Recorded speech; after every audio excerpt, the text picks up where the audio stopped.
सभी को मेरा नमस्कार। मैं डॉक्टर मनु, आप सबका मेरे चैनल में स्वागत है। आज मैं आपसे एक ऐसा टॉपिक डिस्कस करना चाहती हूँ जिसके बहुत से बच्चे ओपीडीज़ में हॉस्पिटल्स में आ रहे हैं। तो जिसकी वजह से कि बच्चे भी अपनी दिनचर्या नहीं कर पा रहे हैं और पेरेंट्स को भी उन्हें संभालने में काफ़ी मुश्किल का सामना करना पड़ता है।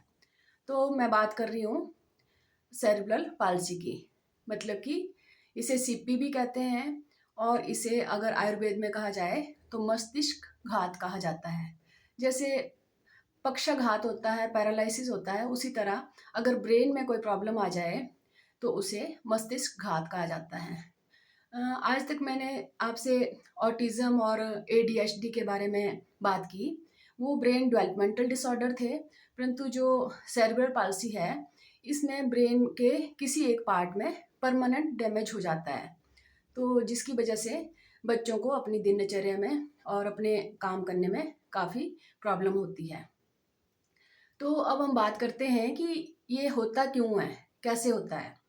तो सबसे पहले तो जब बच्चा मदर के पेट में होता है तो उस वक्त उसे कोई ट्रॉमा हो जाए, उसे अगर कोई मदर को इन्फेक्शन हो जाए या रूबेला का इन्फेक्शन है या टॉर्च इन्फेक्शन है, और या कोई मदर कोई नशा कर रही हैं या स्मोक कर रही हैं या कोई उन्होंने मेडिसिन ले ली है, और अगर मदर ने फॉलिक एसिड कम लिया है या ट्विन प्रेगनेंसी है, इस तरह से कई कारण हो सकते हैं जिसकी वजह से ये सेरेब्रल पाल्सी होती है। इसके साथ साथ क्योंकि मदर अगर खाना पीना ठीक नहीं खा रही है, बच्चों को जो न्यूट्रिशन है इंट्रायूटरन लाइफ में वो ठीक नहीं मिल रही है, उसकी वजह से भी बच्चों की जो ब्रेन डेवलपमेंट कम होती है, ब्रेन में कहीं ना कहीं डैमेज हो जाता है।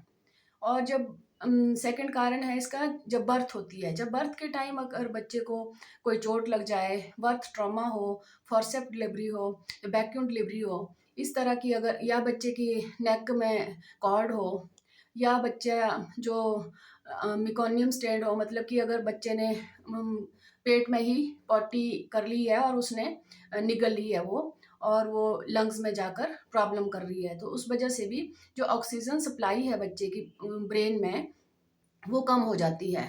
या बेबी जो मदर अगर अनिमिक है तो बच्चा भी अनिमिक होगा, इसलिए भी ब्रेन में जो है ऑक्सीजन सप्लाई कम हो जाती है, तो इसलिए भी बच्चे के ब्रेन में डैमेज हो जाता है। तो इसके बाद जो बर्थ के बाद का जो सबसे मेन कारण है वो है नियोनेटल जॉन्डिस। इसमें जब बिलिरुबिन का लेवल बहुत ज़्यादा बढ़ जाता है तो वो ब्रेन डैमेज कर लेता है। तो ये सब कारण थे जिनकी वजह से सेरेब्रल पाल्सी हो सकती है। अब मैं बात करती हूँ कि इससे कैसे क्या क्या होता है। तो जब बच्चे को सेरेब्रल पाल्सी होती है तो बच्चा एक तो सुन नहीं सकता। ये लक्षण जो है अलग अलग बच्चों में, मतलब हर किसी में एक जैसे नहीं होते, अलग अलग बच्चों में अलग अलग लक्षण मिलते हैं, इसलिए इसकी ट्रीटमेंट भी बहुत टफ होती है कि कोई एक ट्रीटमेंट इसके लिए नहीं होती। तो कई बच्चे सुन नहीं पाते, बोल नहीं पाते, एक्सप्रेस नहीं कर पाते, चल नहीं पाते, उनकी मसल्स में स्टिफनेस हो जाती है, स्पास्टिसिटी आ जाती है और वो अपना काम खुद नहीं कर पाते। उनकी जो सोचने समझने की क्षमता है वो कम होती है, आईक्यू उनका कम होता है। तो इस तरह उनके कई लक्षण होते हैं। तो जब बच्चा पैदा होता है तो उस वक़्त जब उनके माइलस्टोन हम देखते हैं, हर मंथ में जो माइलस्टोन होना चाहिए, अगर उनके माइलस्टोन कम आ रहे हैं, अगर बच्चे को जिस मंथ में बैठना चाहिए उस मंथ में वो नहीं बैठ पा रहा है, या खड़ा होना चाहिए नहीं खड़ा हो पा रहा है, और जैसे चलना चाहिए, जैसे बच्चा जब 7-8 मंथ का होता है तो थोड़ा-थोड़ा सहारे से खड़ा भी होना शुरू हो जाता है। 6 मंथ्स के बाद थोड़ा-सा बैठना शुरू हो जाता है, क्राउल करना शुरू हो जाता है, और 1 मंथ तक तो बच्चा चलना भी शुरू हो जाता है, और बोलने में बच्चा कई शब्द बोलना शुरू कर देता है, कई बच्चे तो थोड़े-थोड़े सेंटेंस भी बोलना शुरू कर देते हैं। तो जब हम देखते हैं कि ये चीज़ें बच्चा ठीक कर रहा है या नहीं कर रहा है, तो अगर पेरेंट्स को कुछ भी इसमें ऐसा लगता है कि बच्चे के तो माइलस्टोन जो है थोड़े कम हैं, तो ज़रूर डॉक्टर को दिखाना चाहिए। क्योंकि सेरेब्रल पाल्सी एक ऐसी प्रॉब्लम है जिसमें अगर स्टार्टिंग में ही अगर बच्चे का पता चल जाए तो उनका इलाज जो है करने में थोड़ी-सी आसानी होती है। ये तो नहीं कह सकते कि ये बच्चा बिल्कुल ठीक हो जाएगा, परंतु ये है कि बच्चे की जो दिनचर्या है वो अपनी ठीक तरह से कर सकता है। तो जब बच्चे को ऐसी प्रॉब्लम होती है तो हमें डॉक्टर को ज़रूर दिखाना चाहिए। जैसे इसके लिए एक्सरसाइजेस करवाते हैं, बच्चे को फिजियोथेरेपी दी जाती है।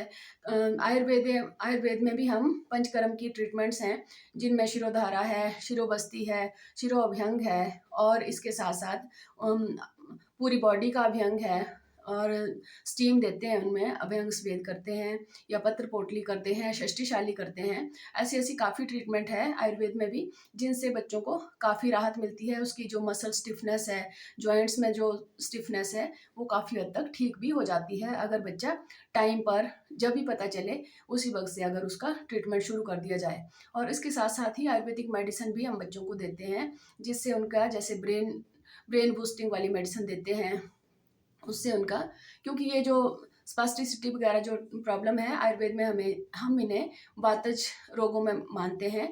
तो वातज रोगों की जो ट्रीटमेंट होती है थोड़ी बहुत हम बच्चों में भी देते हैं, जिससे उनको थोड़ा बहुत चलने में, थोड़ा बोलने में थोड़ी सी आसानी हो जाती है।